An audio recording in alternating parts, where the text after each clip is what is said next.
салом дӯстон, то охири мавсими футбол дар Аврупо чанд даври дигар боқӣ мондааст. Моҳи апрел ҳамавақт ҳалкунанда буд. Дастҳо дар ин як моҳ 8-9 бозӣ анҷом медиҳанд.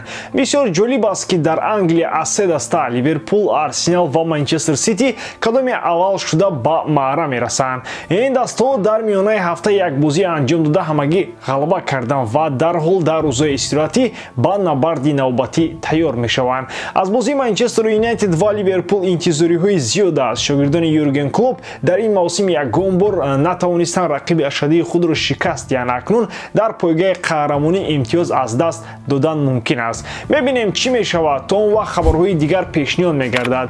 Лайки қиматбоҳои худро гузоред.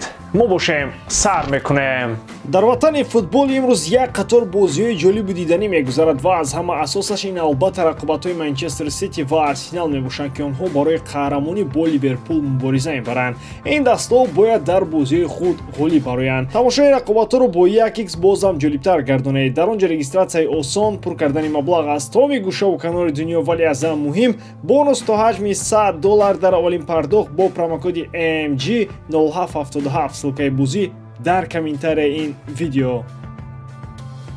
ПСЖ бисёр фикр накарда бар ивази Килиан Мбаппе аз худи Реал як бозингар харидорӣ карданиянд. Сухан дар бораи Винисиус Жуниор меравад. Дар баҳои бозингари бразилӣ ва лидери дастаи шоҳона шайхони араб омодаанд €200 миллион пардохт кунанд.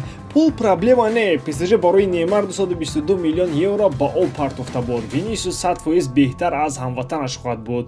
Дар мавсими ҷорӣ ҳамлагари 23 сола дар ҳайати Реал 28 бозӣ карда ба задани 18 гол даст ёфт. Агар омадани Мбаппе намебуд, Винисиус бар ивази ҳеҷ як маблағ тарки Мадрид намекард. Аммо трансфери Килиан паҳлӯи манфиам дорад ки ба бозингари алоҳида таъсир хоҳад дошт. мавқеи Родриго ва Винисиус танг шудан мегирад. Амалӣ гардидани ин трансфер аз худи бозингар вобастагӣ дорад. Агар ӯ хоҳад, Реал розӣ мешавад. ПСЖ пул дорад. Касе нажодгарӣ накунад, дар 10 дақиқа ин муомилот расмӣ хоҳад шуд.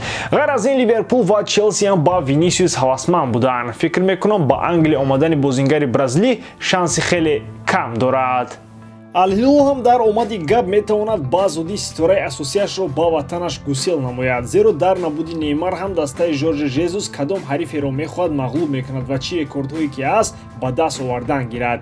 Митровичи голзан ва Милинкович-Савич чун таъминкунандаи асосии асистҳо ки бошад, дигар Неймар чӣ дар кор? Аз ин рӯ навакак хабаре баромад ки Неймар соли 2025 ба дастаи якумини худ Сантос бармегардад.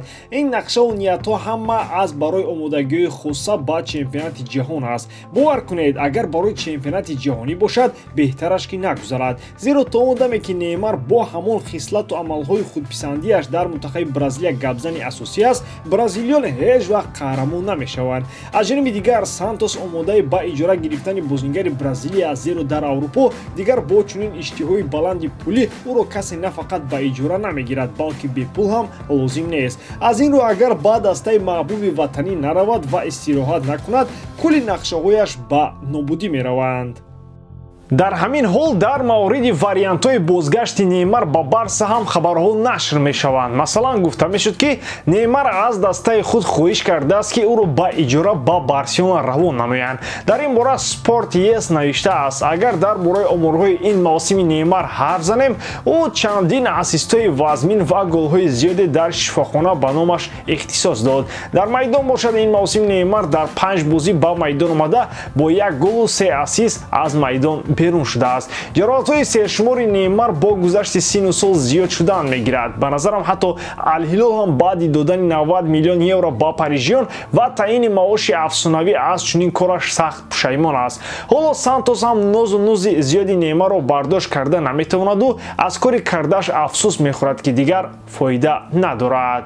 дар он тарафи сангар бошад, Реал парвое надорад ки собиқ бозингарони шӯҳратёри Барселона чӣ ҳолу чӣ аҳволе доранд. дастаи Флорентино Перес ин давру замон танҳо дар фикри ояндасозӣ аст. аз ин рӯ чӣ истеъдоди навраси ҷавоне ки аст, бояд ба зудӣ ба Мадрид оварда шавад.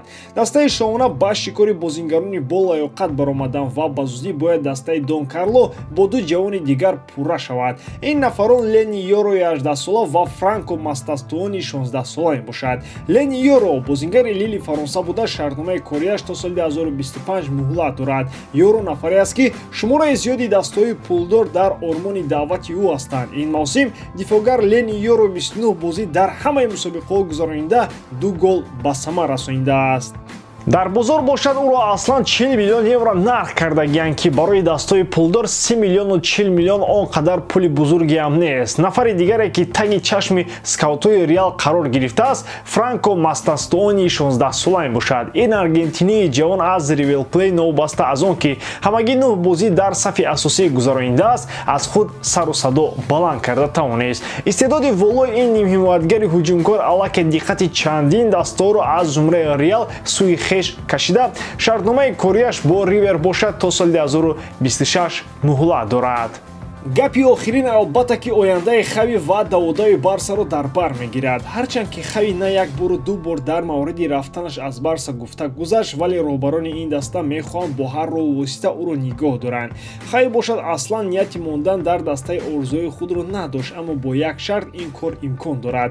Ба навиштаи Mundo Deportivo Хави шарт гузоштааст ва танҳо дар сурати иҷрои онҳо дар Барса монда метавонад. Ба гуфти расонаҳо Хави мехоҳад ки ҳайят пурқувват шуда ақаллан ду бозингари сатҳи ҷаҳонӣ дар мавқеи бозингари миёнаи майдон ва ҳамлагар харидорӣ шаванд. Ба гуфти Хави инҳо Мартин Субименди ва Йозуа Кимих мебошанд. Ҳамчунин ӯ орзу дорад ки як бозингари дигаре ба монанди Бернардо Силва дошта бошад.